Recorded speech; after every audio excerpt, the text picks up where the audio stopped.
Hello friends, मैं स्तुति आपका स्वागत करती हूँ ऑनलाइन स्टडी 0.1 में। इस वीडियो में आज हम घटना चक्र की बुक से हिस्ट्री पढ़ेंगे। आज से हम लोग शुरू करेंगे आधुनिक भारत का इतिहास। आधुनिक भारत के इतिहास में हमारा पहला टॉपिक है यूरोपीय कंपनियों का आगमन। अपने क्वेश्चंस की तरफ बढ़ने से पहले थोड़ा सा हम लोग इस टॉपिक के बारे में पढ़ेंगे, उसके बाद इस टॉपिक से रिलेटेड क्वेश्चंस पढ़ेंगे। प्लीज़ आप सब वीडियो को पूरा देखिएगा, ये आपके आने वाले सभी एग्ज़ाम्स के लिए बहुत ही ज़्यादा इम्पॉर्टेंट है। एग्ज़ाम में इस बुक से बाहर हिस्ट्री के क्वेश्चंस नहीं जाएंगे।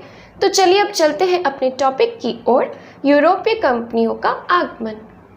यूरोपीय कंपनियों का आगमन Vasco da Gama Bharat Ahmad ibn Majid की मदद से कालीकट बंदरगाह पर 20 मई 1498 ईस्वी को पहुंचा था। Vasco da Gama Bharat Calicut बंदरगाह पर 20 मई 1498 ईस्वी को पहुंचा था।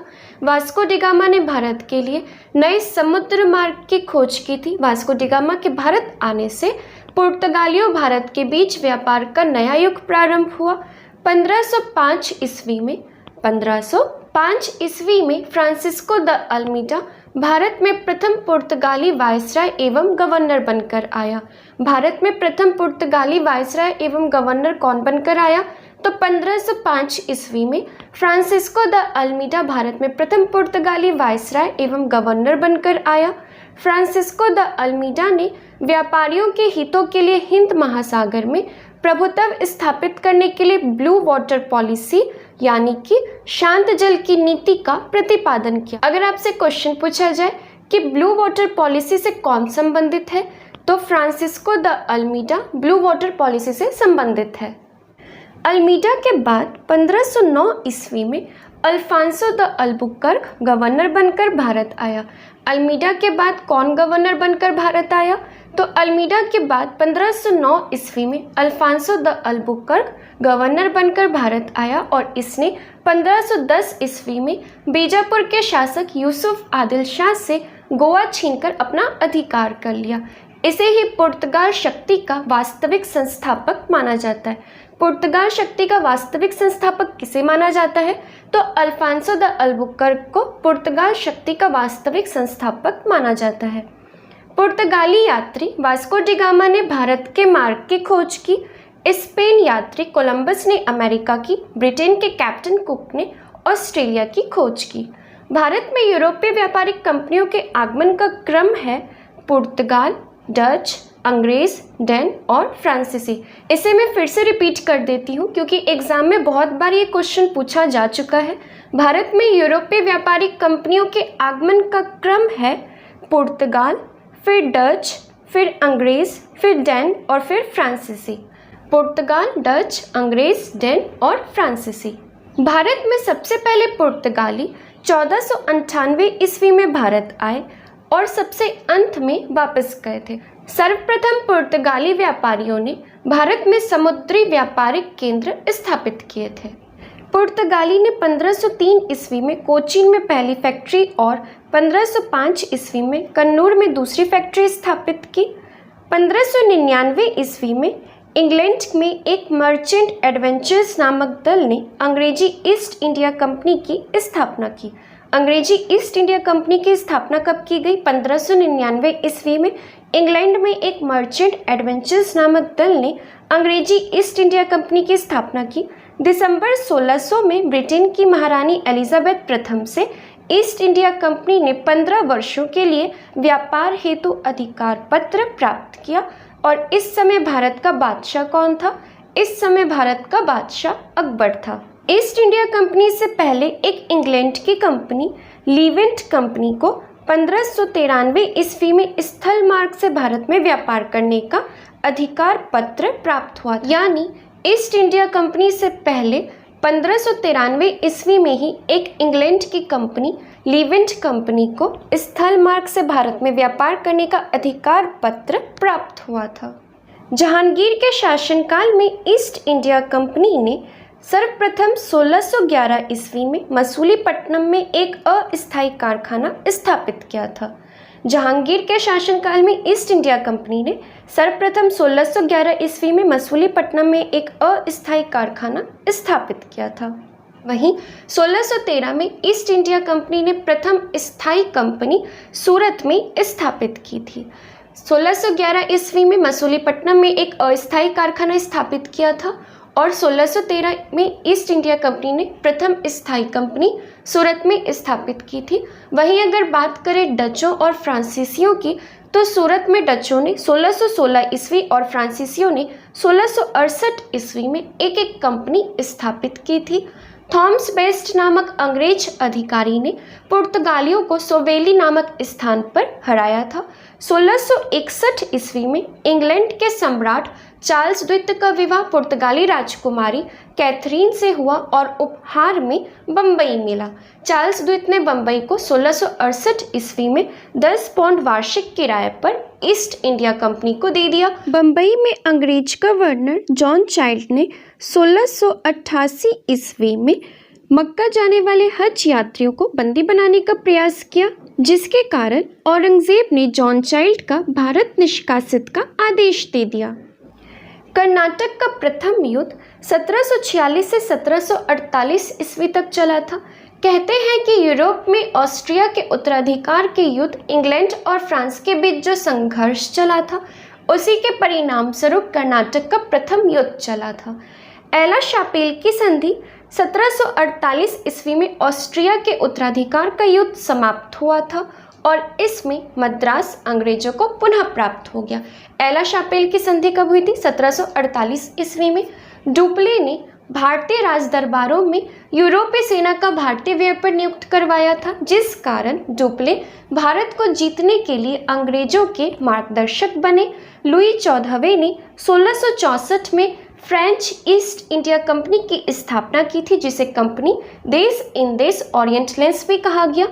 फ्रांसीसियों ने 1668 ईस्वी में सूरत में अपने पहले व्यापारिक कारखाने की स्थापना की। फ्रांसीसियों ने 1668 ईस्वी में सूरत में अपने पहले व्यापारिक कारखानों की स्थापना की।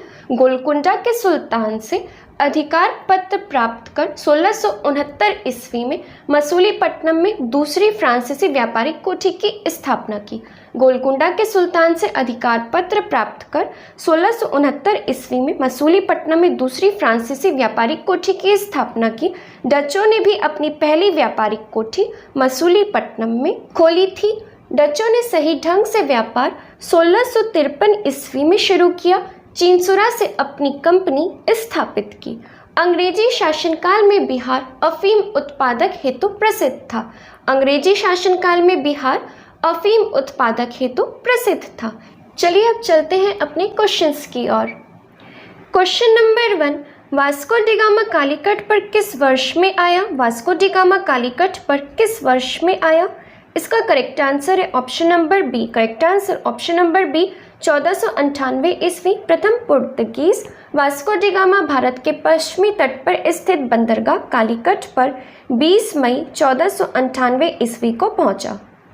नेक्स्ट क्वेश्चन, निम्न में से कौन नीला जल योजना ब्लू वाटर नीति से संबंधित है? निम्न में से कौन नीला जल योजना यानी ब्लू वाटर नीति से संबंधित है? इसका करेक्ट आंसर है ऑप्शन नंबर ए, de Almeida. Correct answer option number ए।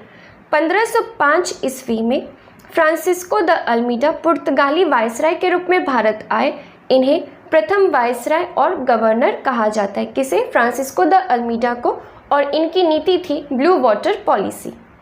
नेक्स्ट क्वेश्चन, मध्यकाल में सर्वप्रथम भारत से व्यापार संबंध स्थापित करने वाले थे? मध्यकाल में सर्वप्रथम भारत से व्यापार संबंध स्थापित करने वाले थे। इसका करेक्ट आंसर है ऑप्शन नंबर डी, पुर्तगाली। Correct answer option number D. Bharat में व्यापार के लिए आने वालों में पुर्तगाली सर्वप्रथम थे। वास्को डी गामा जो कि एक पुर्तगाली थे, 1498 ईस्वी में भारत पहुंच गए थे। इसके बाद डच, फिर अंग्रेज और फिर फ्रांसीसी व्यापार के लिए भारत आए थे। Next question, Vasco da Gama Bharat कब आया था? वास्को डी गामा भारत कब आया था? इसका करेक्ट आंसर है option number C, 1498। Correct answer option number C, Vasco da Gama 20 मई 1498 ईस्वी में भारत आए थे। नेक्स्ट क्वेश्चन, पुर्तगाली उपनिवेश का प्रथम वायसराय भारत में कौन हुआ? पुर्तगाली उपनिवेश का प्रथम वायसराय भारत में कौन हुआ? इसका करेक्ट आंसर है option number C, Almeida. Correct answer option number C, पुर्तगाली उपनिवेश का प्रथम वायसराय भारत में अल्मीडा हुआ। और अगर आपसे पूछे भारत में पुर्तगाली शक्ति का वास्तविक संस्थापक कौन था, तो भारत में पुर्तगाली शक्ति का वास्तविक संस्थापक अल्बुकर्क था। इसे आप याद रखिएगा। नेक्स्ट क्वेश्चन, निम्नलिखित में से किसने वास्को डी गामा का कालीकट में स्वागत किया था? निम्नलिखित में से किसने वास्को डी गामा का कालीकट में स्वागत किया था? इसका करेक्ट आंसर है option number C, Zamorin. Correct answer option number C. Vasco da Gama 20 मई 1498 ईस्वी को भारत के कालीकट में समुद्री रास्ते से आ पहुंचा था। यहाँ के राजा थे जमोरिन। इन्होंने वास्को डी गामा का स्वागत किया था। नेक्स्ट क्वेश्चन, सूची 1 को सूची 2 से सुमेल कीजिए और नीचे दिए गए कुट से सही उत्तर चुनिए। सूची 1 को सूची 2 से सुमेल कीजिए और नीचे दिए गए कुट से सही उत्तर चुनिए। सूची 1 में समुद्री यात्रियों के नाम दिए हुए हैं और सूची 2 में देश के नाम दिए हुए। तो चलिए इसका मिलान करते हैं। वास्को डी गामा मैच करता है पुर्तगाल से। वास्को डी गामा पुर्तगाली यात्री थे। इन्होंने भारत के मार्ग की खोज की। कोलंबस मैच करते हैं स्पेन से। कोलंबस स्पेन यात्री थे और इन्होंने अमेरिका की खोज की। कैप्टन कुक मैच करता है ग्रेट ब्रिटेन से। कैप्टन कुक ब्रिटेन के हैं और इन्होंने ऑस्ट्रेलिया की खोज की थी। तस्मान मैच करता है हॉलैंड से। तस्मान हॉलैंड के थे और इन्होंने वान डीमस लैंड, जो वर्तमान में तस्मानिया है, और न्यूजीलैंड की खोज की थी। तो इसका आंसर होगा 2143। तो देखिए 2143 कहाँ है? ये है ऑप्शन नंबर बी में। तो इसका करेक्ट आंसर हो गया option number B, 2143। Next question, Bharat में पुर्तगाली शक्ति का वास्तविक संस्थापक कौन था? भारत में पुर्तगाली शक्ति का वास्तविक संस्थापक कौन था? तो अभी मैंने थोड़ी देर पहले आपको बताया, इसका आंसर होगा option number B, Albuquerque. Correct answer option number B.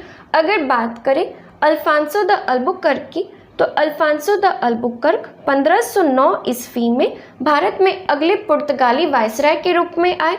Albuquerque को भारत में पुर्तगाली शक्ति का वास्तविक संस्थापक माना जाता है। अल्बुकर्क ने कोचीन को अपना मुख्यालय बनाया। इसे भी आप याद रखिएगा। नेक्स्ट क्वेश्चन, भारत में यूरोपीय शक्तियों के प्रवेश के संदर्भ में निम्न में से कौन सा कथन सही नहीं है? भारत में यूरोपीय शक्तियों के प्रवेश के संदर्भ में निम्न में से कौन सा कथन सही नहीं है? यहाँ पे आपको बताना है कि कौन सा कथन है जो सही नहीं है। तो चलिए कथन को देखते हैं। पहला कथन कह रहा है पुर्तगालियों ने 1499 में गोवा पर कब्जा किया था। तो ये कथन तो गलत है। अल्बुकर्क ने 1510 ईस्वी में बीजापुर के शासक यूसुफ आदिल शाह से गोवा को जीता था। दूसरा कथन कह रहा है अंग्रेजों ने अपना पहला कारखाना दक्षिण भारत में मछलीपट्टनम में लगाया। तो ये बिल्कुल सही है। 1611 ईस्वी में अंग्रेजों ने अपना पहला कारखाना दक्षिण भारत में मछलीपट्टनम में लगाया। तीसरा कथन कह रहा है पूर्वी भारत में अंग्रेजी कंपनी ने 1633 में उड़ीसा में पहला कारखाना लगाया। ये कथन भी बिल्कुल सही है। चौथा कथन कह रहा है डुप्ले के नेतृत्व में फ्रांसीसियों ने 1746 में मद्रास पर कब्जा किया था। ये कथन भी सही है। तो इस क्वेश्चन का सही आंसर जो है वो है ऑप्शन नंबर ए। नेक्स्ट क्वेश्चन, पुर्तगालियों ने भारत में निम्नलिखित में से किस स्थान पर प्रथम दुर्ग का निर्माण किया था? पुर्तगालियों ने भारत में निम्नलिखित में से किस स्थान पर प्रथम दुर्ग का निर्माण किया था? तो इसका करेक्ट आंसर होगा ऑप्शन नंबर सी, कोचीन में। Correct answer option number C. पुर्तगालियों के भारत में प्रथम दुर्ग का निर्माण अल्फांसो द अल्बुकर्क द्वारा 1503 ईस्वी में कोचीन में कराया गया था। लेकिन यहाँ पर आप कंफ्यूज्ड नहीं होइएगा कि अल्बुकर्क तो 1509 ईस्वी में गवर्नर बनकर आता है और 1509 से 1515 तक रहता है। तो यहाँ कंफ्यूज्ड नहीं होइएगा। उस समय अल्बुकर्क गवर्नर नहीं था, लेकिन फिर भी उसके द्वारा 1503 ईस्वी में कोचीन में पहले दुर्ग का निर्माण कराया गया। नेक्स्ट क्वेश्चन, किन यूरोपियों ने भारत में प्रथमतः सामुद्रिक व्यापारिक केंद्र स्थापित किए? किन यूरोपियों ने भारत में प्रथमतः सामुद्रिक व्यापारिक केंद्र स्थापित किए? इसका करेक्ट आंसर होगा ऑप्शन नंबर सी, पुर्तगाली। Correct answer option number C. यूरोपीय शक्तियों में सर्वप्रथम पुर्तगाली व्यापारियों ने भारत में सामुद्रिक व्यापारिक केंद्र स्थापित किए। नेक्स्ट क्वेश्चन, बंगाल की निम्नलिखित फैक्ट्रियों में से एक जो पुर्तगालियों द्वारा स्थापित की गई वह थी। बंगाल की निम्नलिखित फैक्ट्रियों में से एक जो पुर्तगालियों द्वारा स्थापित की गई वह थी। इसका करेक्ट आंसर होगा option number C, Hooghly. Correct answer option number C. Next question, Pondicherry जो वर्तमान में पुदुचेरी है के संदर्भ में निम्नलिखित कथनों पर विचार कीजिए। पौंडीचेरी जो वर्तमान में पुदुचेरी है के संदर्भ में निम्नलिखित कथनों पर विचार कीजिए। यहाँ पे आपको बताना है कि कौन सा कथन जो है वो सही है। तो चलिए कथन को देखते हैं। पहला कथन कह रहा है पौंडीचेरी पर कब्जा करने वाली पहली यूरोपीय शक्ति पुर्तगाली थे, तो ये कथन बिल्कुल सही है। दूसरा कथन कह रहा है पौंडीचेरी पर कब्जा करने वाली दूसरी यूरोपीय शक्ति फ्रांसीसी थे, तो ये कथन गलत है। दूसरी यूरोपीय शक्ति डच थी। तीसरा कथन कह रहा है, ये कथन गलत है। तीसरा कथन कह रहा है अंग्रेजों ने कभी पौंडीचेरी पर कब्जा नहीं किया, तो ये कथन गलत है। अंग्रेजों ने पौंडीचेरी पर 1793 ईस्वी में कब्जा कर लिया और 1814 ईस्वी में हुई पेरिस संधि के तहत इसे फ्रांस को सौंप दिया। तो इस क्वेश्चन का सही आंसर होगा ऑप्शन नंबर ए, केवल एक। करेक्ट आंसर है ऑप्शन नंबर ए, केवल एक कथन जो है वो सही है, बाकी दोनों गलत है। नेक्स्ट क्वेश्चन, हुगली को बंगाल की खाड़ी में समुद्री लूटपाट के लिए किसने अड्डा बनाया था? हुगली को बंगाल की खाड़ी में समुद्री लूटपाट के लिए किसने अड्डा बनाया था? इसका करेक्ट आंसर है ऑप्शन नंबर ए, पुर्तगालियों ने। करेक्ट आंसर ऑप्शन नंबर ए, पुर्तगालियों द्वारा हुगली को बंगाल की खाड़ी में समुद्री लूटपाट के लिए अड्डे के रूप में इस्तेमाल किया जाता था। नेक्स्ट क्वेश्चन, बंगाल की खाड़ी में समुद्री डकैती हेतु हुगली का उपयोग कौन करता था? बंगाल की खाड़ी में समुद्री डकैती हेतु हुगली का उपयोग कौन करता था? इसका करेक्ट आंसर है option number C. Correct answer option number C, पुर्तगाली। पुर्तगाली द्वारा बंगाल की खाड़ी में समुद्री डकैती हेतु हुगली का उपयोग किया जाता था। नेक्स्ट क्वेश्चन, निम्नलिखित में से कौन कलकत्ता का संस्थापक था? निम्नलिखित में से कौन कलकत्ता का संस्थापक था? इसका करेक्ट आंसर है option number B, Job Charnock. Correct answer option number B, Calcutta का संस्थापक जॉब चार्नोक था। नेक्स्ट क्वेश्चन, कलकत्ता किसने बसाया? कलकत्ता किसने बसाया? इसका करेक्ट आंसर है option number D, Job Charnock. Correct answer option number D. Next question, Bharat के साथ व्यापार के लिए सर्वप्रथम संयुक्त पूंजी कंपनी किन लोगों ने आरंभ की? भारत के साथ व्यापार के लिए सर्वप्रथम संयुक्त पूंजी कंपनी किन लोगों ने आरंभ की? तो भारत के साथ व्यापार के लिए सर्वप्रथम संयुक्त पूंजी कंपनी 1599 ईस्वी में लंदन में स्थापित ईस्ट इंडिया कंपनी थी। इसके बाद 1602 ईस्वी में डच संसद द्वारा पारित प्रस्ताव से एक संयुक्त डच ईस्ट इंडिया कंपनी की स्थापना हुई। यहाँ ऑप्शन में ब्रिटेन नहीं दिया हुआ है, नहीं तो 1599 में पहले ब्रिटेन किया है, फिर 1602 ईस्वी में डच किया है। यहाँ ऑप्शन में ब्रिटेन नहीं है, तब इसका आंसर जो होगा वो होगा डच। ऑप्शन नंबर बी इसका करेक्ट आंसर। यही अगर ऑप्शन में ब्रिटेन होता तो इसका आंसर ब्रिटेन होता। नेक्स्ट क्वेश्चन, निम्नलिखित कथनों में से कौन सा एक सही है? निम्नलिखित कथनों में से कौन सा एक सही है? तो चलिए कथन को देखते हैं। पहला कथन कह रहा है आधुनिक कोची भारत की स्वतंत्रता तक डच उपनिवेश था, ये कथन गलत है। दूसरा कथन क्या कह रहा है? डचों ने पुर्तगालियों को पराजित किया और आधुनिक कोची में उन्होंने फोर्ट विलियम्स का निर्माण किया, ये कथन सही है। तो इस क्वेश्चन का सही आंसर हो गया option number B. Correct answer option number B.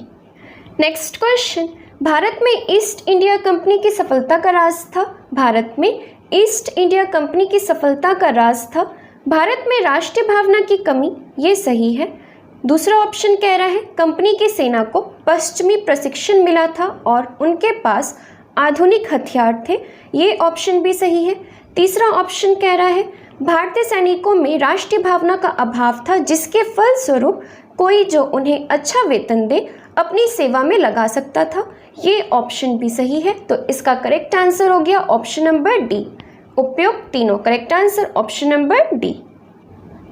Next question, निम्नलिखित ब्रिटिश कंपनियों में से किसे भारत में व्यापार करने का पहला अधिकार पत्र प्राप्त हुआ था? निम्नलिखित ब्रिटिश कंपनियों में से किसे भारत में व्यापार करने का पहला अधिकार पत्र प्राप्त हुआ था? तो इसका करेक्ट आंसर होगा option number A, Levant company. Correct answer option number A, Levant company को 1593 ईस्वी में स्थल मार्ग से भारत में व्यापार करने का अधिकार पत्र प्राप्त हुआ था और 31 दिसंबर 1600 में इंग्लैंड की महारानी एलिजाबेथ प्रथम ने ईस्ट इंडिया कंपनी को अधिकार पत्र प्रदान किया था। नेक्स्ट क्वेश्चन, लंदन में ब्रिटिश ईस्ट इंडिया कंपनी के गठन के समय भारत का निम्नलिखित में से कौन बादशाह था?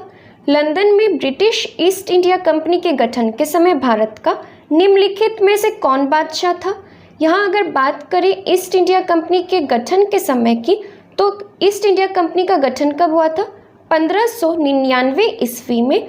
और उस समय बादशाह कौन था? तो अगर बात हम अकबर की करते हैं तो अकबर 1556 से 1605 तक बादशाह था और बात यहाँ हो रही है ब्रिटिश ईस्ट इंडिया कंपनी के गठन के समय यानी कि 1599 की। तो इसका आंसर होगा अकबर। करेक्ट आंसर होगा इसका ऑप्शन नंबर ए, अकबर। नेक्स्ट क्वेश्चन, किस मुगल सम्राट के काल में इंग्लिश ईस्ट इंडिया कंपनी ने भारत में सर्वप्रथम कारखाना स्थापित किया? किस मुगल सम्राट के काल में इंग्लिश ईस्ट इंडिया कंपनी ने भारत में सर्वप्रथम कारखाना स्थापित किया? तो इसका करेक्ट आंसर होगा option number B, Jahangir. Correct answer option number B. पहले तो आप जान लीजिए कि जहांगीर का शासनकाल कब से कब तक था। तो जहांगीर का शासनकाल 1605 से 1627 तक था।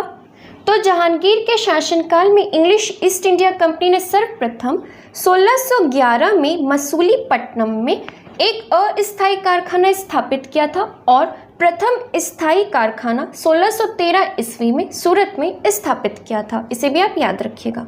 नेक्स्ट क्वेश्चन, भारत में 1613 ईस्वी में अंग्रेजों ने अपनी पहली फैक्ट्री कहाँ स्थापित की थी?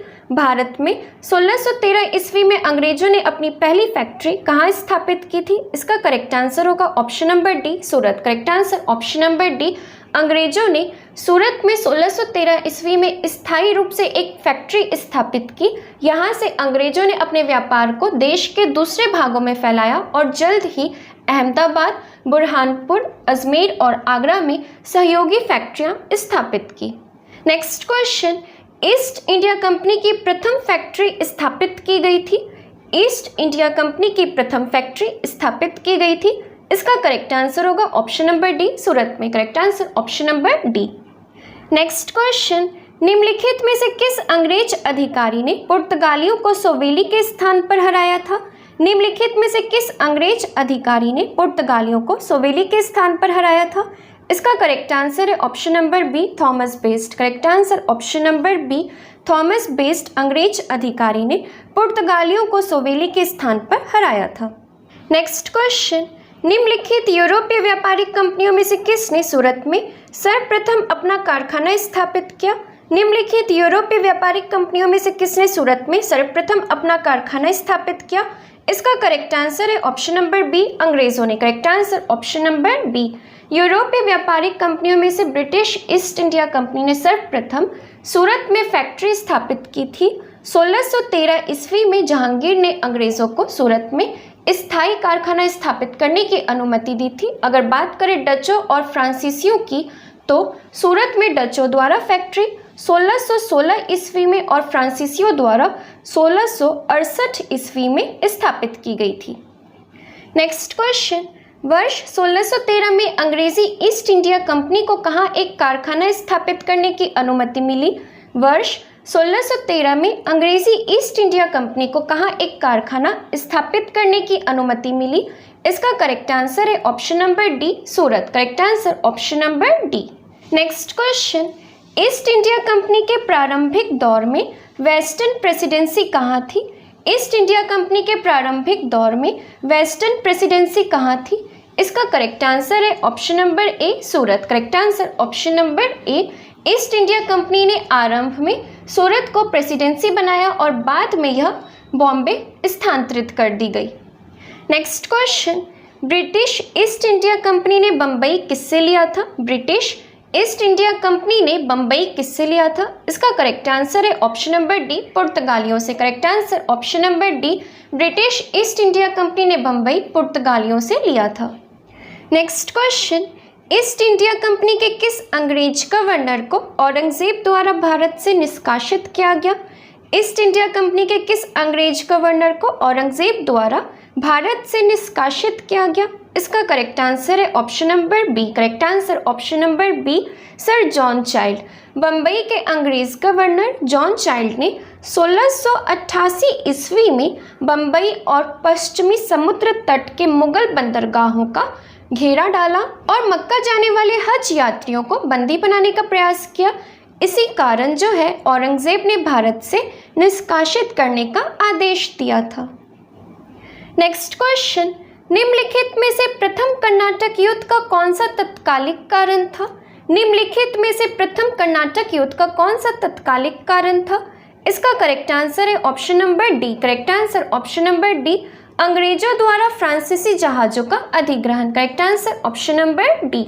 अच्छा, कर्नाटक का प्रथम युद्ध कब हुआ था? कर्नाटक का प्रथम युद्ध 1746 से 1748 ईस्वी तक चलता है। यहाँ आप याद रखिएगा, कर्नाटक का प्रथम युद्ध जो था ये ऑस्ट्रिया के उत्तराधिकार युद्ध जो 1740 ईस्वी में आरंभ हुआ था, उसका विस्तृत रूप था जो 1746 से 1748 तक चलता है। 1748 में एला शापेल की संधि होती है जिसके द्वारा ऑस्ट्रिया का जो उत्तराधिकारी युद्ध जो है वो समाप्त हो जाता है। इसी संधि के तहत प्रथम कर्नाटक युद्ध भी समाप्त हो जाता है। नेक्स्ट क्वेश्चन, कर्नाटक युद्ध किन किन के मध्य लड़ा गया? कर्नाटक युद्ध किन किन के मध्य लड़ा गया? इसका करेक्ट आंसर है ऑप्शन नंबर ए, अंग्रेज व फ्रांसीसी। करेक्ट आंसर ऑप्शन नंबर ए। नेक्स्ट क्वेश्चन, सूची 1 को सूची 2 के साथ सुमेलित कीजिए और सूचियों के नीचे दिए गए कुट के उपयोग से सही उत्तर चुनिए। सूची 1 को सूची 2 के साथ सुमेलित कीजिए और सूचियों के नीचे दिए गए कुट के उपयोग से सही उत्तर चुनिए। तो चलिए इसका मिलान करते हैं।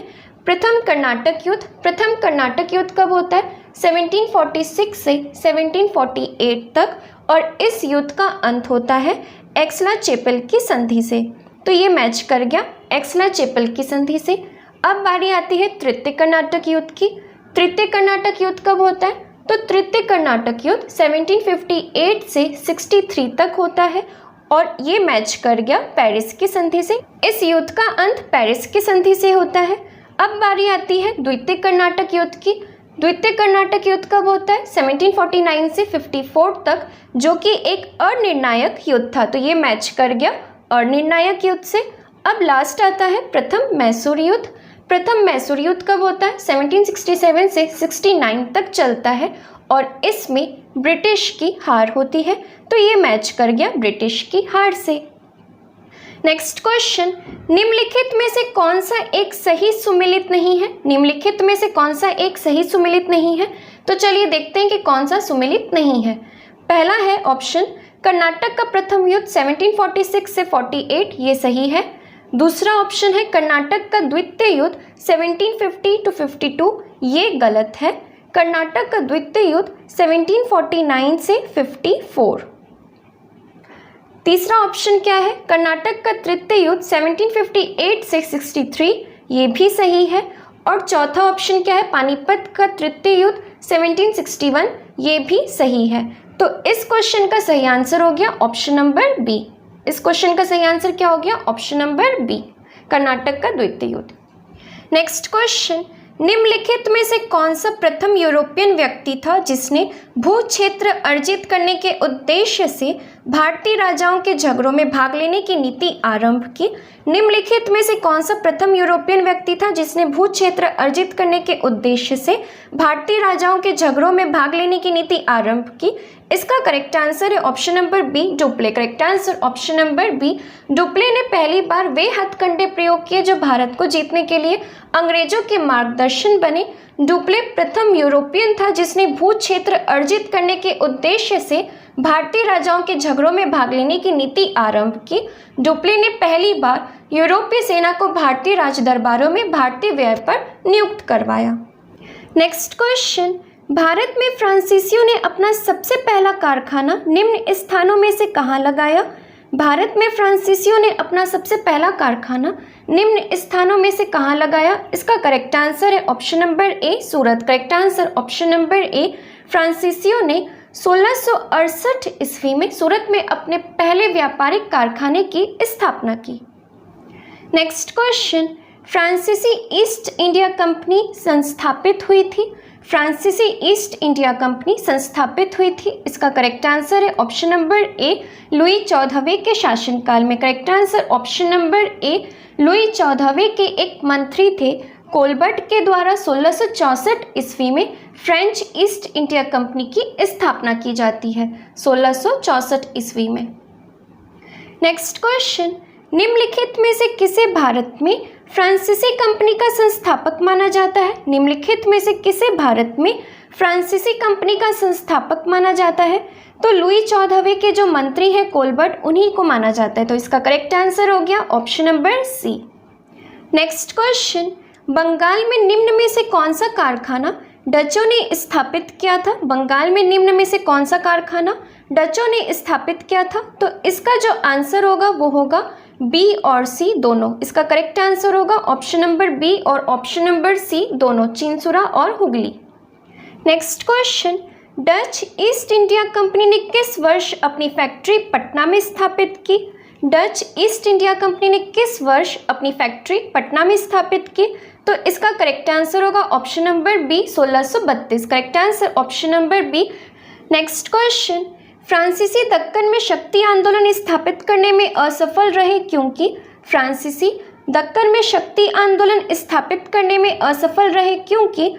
इसका करेक्ट आंसर होगा ऑप्शन नंबर ए, अंग्रेजों की फौज शक्तिशाली थी। फ्रांसीसियों के पराजय का मुख्य कारण उनकी कमजोर नौसेना थी, तो इसका करेक्ट आंसर क्या हो गया? ऑप्शन नंबर बी, अंग्रेजों की फौज शक्तिशाली थी।